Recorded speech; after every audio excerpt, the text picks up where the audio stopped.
Bismillahirrahmanirrahim. Assalamualaikum warahmatullahi wabarakatuh.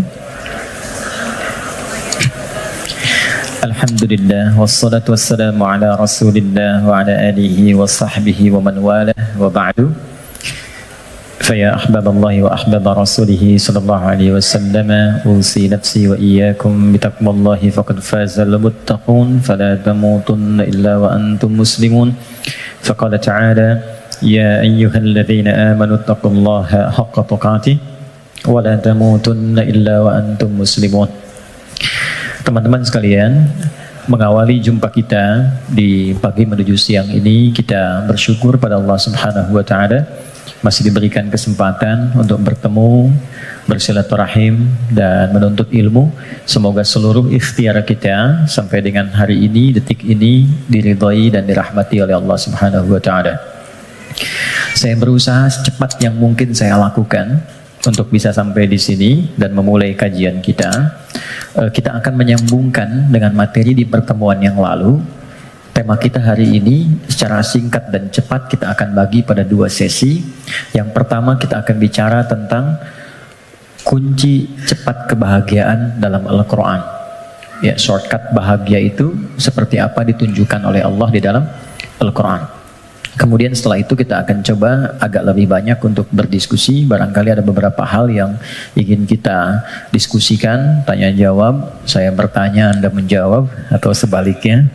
Baik, mudah-mudahan sisa waktu yang ada bisa kita maksimalkan.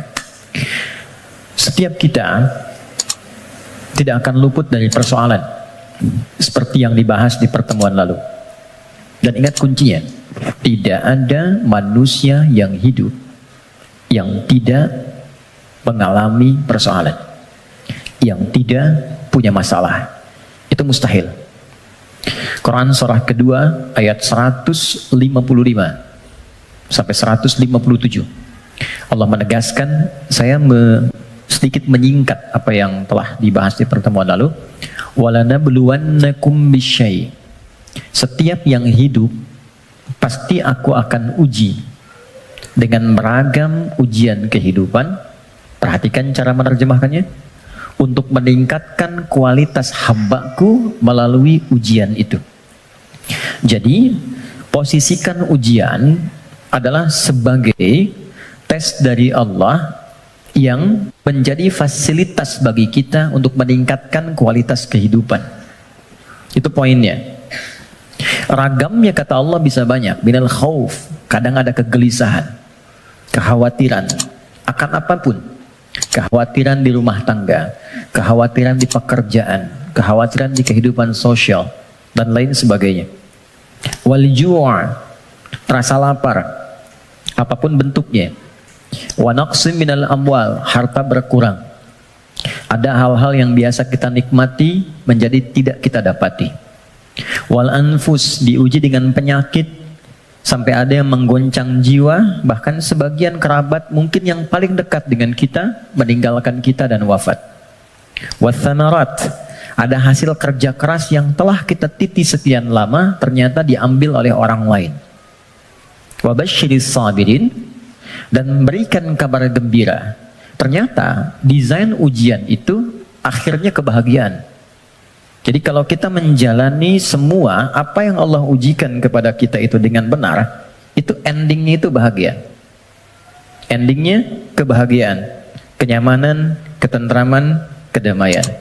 Jadi desain yang kedua, masalah kehidupan itu disiapkan oleh Allah bukan ingin membuat kehidupan seorang hamba bermasalah, tapi untuk satu, meningkatkan kualitas kehidupannya. Yang kedua, menghadirkan kebahagiaan sejati yang mengiringi aktivitas hidupnya. Untuk logika yang pertama, supaya mudah dipahami, bukankah setiap anak-anak kita yang belajar di sekolah harus melewati ujian sebelum dia lulus? Bukankah ujian itu parameter untuk menguji kenaikan kualitas pengetahuannya? Maka hukum ini, kaidah ini, logika ini tempatkan pula dalam ujian yang Allah berikan kepada kita.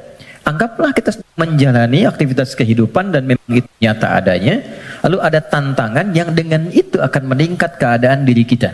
Bertambah kesabaran, bertambah mentalitas, Semakin keluar air mata, semakin siap kita menghadapi tantangan berikutnya, dan sudah tidak ada air mata lagi yang dikeluarkan karena sudah melewati batasnya. Kemudian akhirnya kebahagiaan. Nah, kita baru bicara tentang awal dan tengahnya di pertemuan lalu. Gimana menuju akhir dengan bahagia itu? Memanage satu persoalan yang orang lihat dengan masalah, kita melihatnya sebagai jalan menuju kebahagiaan. Oke, itu cara pertama untuk kita menyikapi terlebih dahulu. Jadi memosisikan persoalan kehidupan apapun bentuknya. Ya. Kadang selalu disebutnya dengan masalah gitu kan. Padahal Allah menyebutnya dengan tes, ujian.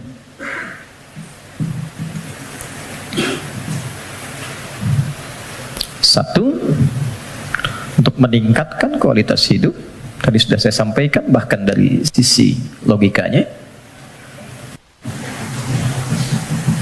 Ya, ini macam-macam. Ada yang kaitan dengan intelektual, wujudnya kreativitas.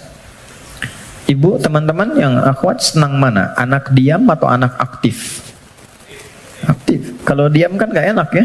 Ade, sini, gak ada aktivitas. Tapi kalau dia jalan sana sini, lompat, lari, gak diminta lari dia lari, diminta jalan dia lompat gitu kan? Hah? Aktivitas itu bukankah menstimulus orang tuanya untuk banyak melahirkan kreativitas? Akhirnya tahu, bisa mengendalikan emosinya, bisa menata, bisa mengiringi aktivitas. Sehingga mengatur orang yang sudah bisa mengendalikan anak lebih mudah nanti mengendalikan orang tua yang kekanak-kanakan. Jelas ya? Itu contohnya. Ada yang terkait emosional, ada yang terkait dengan spiritual. Bukankah kalau ada ujian lewat anak, ayah ibunya yang rajin sholat, berdoa, bahkan puasa, dan sebagainya? Bukankah kalau anaknya sering bertanya tentang persoalan, sering mengeluhkan di sekolah, ibunya yang mulai curhat, bapaknya yang mencari solusi, ini meningkat ini semua. Kalau Allah nggak titipkan lewat itu semua, nggak akan mungkin muncul pengalaman-pengalaman yang kadang melahirkan nostalgia di kemudian hari. Ya, ini poinnya. Dua, dan ini pasti sifatnya, apalagi di rumah tangga. Saya tanya sebentar, siapa yang ingin rumah tangganya sakinah? Semuanya ya. Dan sakinah itu babnya adalah masalah. Karena sakinah itu ketenangan yang lahir setelah tuntas persoalan itu diselesaikan. Oke. Dua, tidak mungkin Allah titipkan ujian berupa aneka persoalan kehidupan kecuali menjadikan ini sebagai jembatan yang mengantarkan pada kebahagiaan. Ini poinnya. Secara teoritis psikologis kita sudah belajar di pertemuan lalu bagaimana menyikapi masalah supaya jadi ujian yang menyenangkan. Itu dulu. Kemarin setelah kita belajar, yakinkan pada diri kita nggak mungkin diuji kalau nggak sanggup, kan? Al-Baqarah 286 selesai kemarin. La yukallifullahu nafsan illa wus'aha. Jadi kalau ada yang diuji dengan persoalan apapun, katakan pada diri kita, aku yang dipilih, insya Allah sanggup, insya Allah mampu. Itu dulu. Nanti secara psikologis akan ada kekuatan yang tak kita sadari membuat kita lebih siap menghadapi itu. Itu kaidah Quran. Kedua, inna ma'al usri yusra. Sudah kita bahas ini. Yakinkan pada diri kita, setiap ada masalah, katakan langsung pada diri, pasti selesai. Pasti ada solusinya. Tidak ada masalah yang nggak ada solusinya. Dua. Kalau ini sudah menyemai dalam jiwa kita masing-masing, jadi sebesar apapun masalah, itu pasti akan jatuhnya ringan. Apalagi kalau dijatuhkan betulan di atas bentangan sajadah. Kan? Itu lebih indah. Itu yang dimaksud Quran surah 12 ayat 85. Innama ashku bathi wa huzni ilallah. Kata Nabi Ya'qub, aku tuh kalau ada masalah curhatnya sama Allah, bukan di media sosial. Dan tidak menyelesaikan persoalan. Anda bikin status, aku nggak menduga ternyata dia begitu, ya? Tapi nggak ada solusinya gitu, ya, nggak ada solusinya. Nah sekarang Apa yang tadi kita uraikan telah tuntas kita bahas di pertemuan lalu. Silahkan dilihat kembali, di review videonya. Sekarang kita akan masuk ke sini. Bagaimana memanage persoalan menuju jalan menuju kebahagiaan. Teman-teman, setiap orang yang diuji ada masalah pasti butuh solusi. Dalam bahasa Al-Quran, solusi itu dikenal dengan makhraj namanya. Apa namanya? Makhraj. Pernah dengar makharijul huruf? Oke, makharij itu jamak dari kata makhraj. Makhraj. Makhraj itu jalan keluar. Jadi kalau teman-teman misalnya umrah atau haji, ada lewat jalan di atasnya tulisannya makhraj, jalan keluar, exit, kan? Nah, di dalam Al-Quran, setiap orang yang diuji dengan persoalan kehidupan, itu fitrahnya sudah pasti menginginkan jalan keluar. Ini saya pengen keluar, ini bahasa kiasan. Ini ada tempat penuh dengan masalah, saya pengen keluar. Apa jalan keluarnya? Apa makhrajnya?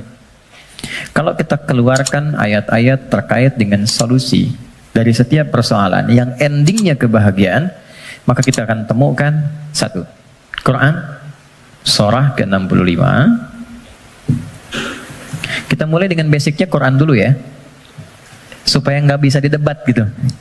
Kalau teori manusia kan bisa didebat ya, tapi siapa yang mau mendebat firman Allah? Jadi saya mulai dengan Quran, hadis. Jadi kalau hadisnya didebat, Anda mendebat Rasulullah gitu. Baik, oke. Quran surah 65 ayat surah At-Talaq. Akhir ayat kedua, di akhir ayat kedua, di awal ayat ketiga. Dan nanti indahnya kenapa ditempatkan di surah At-Talaq.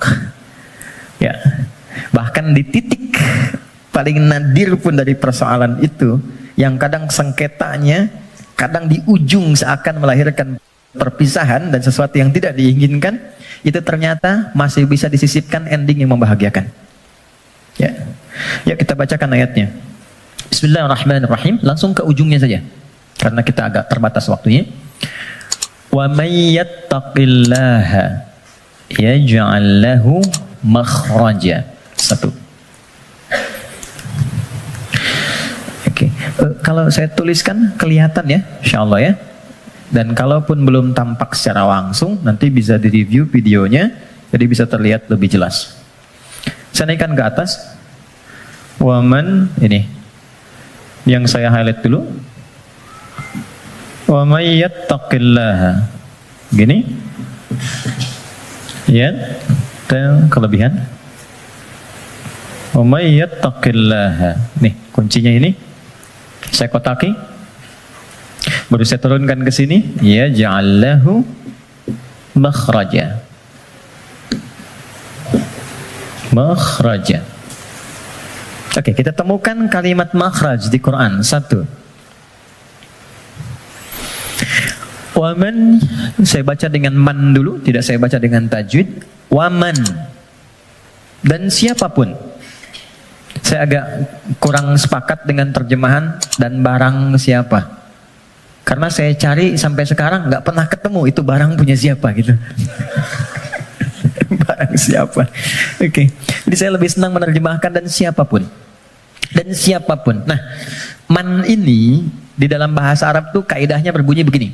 Ismun mausulun yadulu 'alal faradiyah. Paham? Tidak. Man konjungsi yang menunjuk kepada objek, kadang subjek, tapi dia menunjuk secara personal, tapi sifatnya luas. Jadi tawarannya berlaku secara personal setiap kita, tapi bersifat terbuka. Jadi kalau ada kata man di Quran, itu Allah sedang berbicara kepada kita, posisikan secara personal. Setiap kita itu sedang dikhitab, ditawari langsung oleh Allah. Dan tawarannya terbuka. Mau laki-laki, perempuan, besar, kecil, tua, muda, siapapun. Kalau ini kemudian disandingkan dengan kata makhraj, yang tadi kita sepakati makhraj itu solusi, jalan keluar. Lawan dari solusi, masalah kan? Ujian kan? Jadi satu kata man saja sudah memberikan kesan bahwa tidak ada satu pun di antara kita, bahkan saat ini di ruangan ini, yang tidak punya persoalan. Setiap kita. Tuh, wajahnya udah kelihatan tuh. Setiap kita pasti punya masalah, kan? Apapun jenisnya.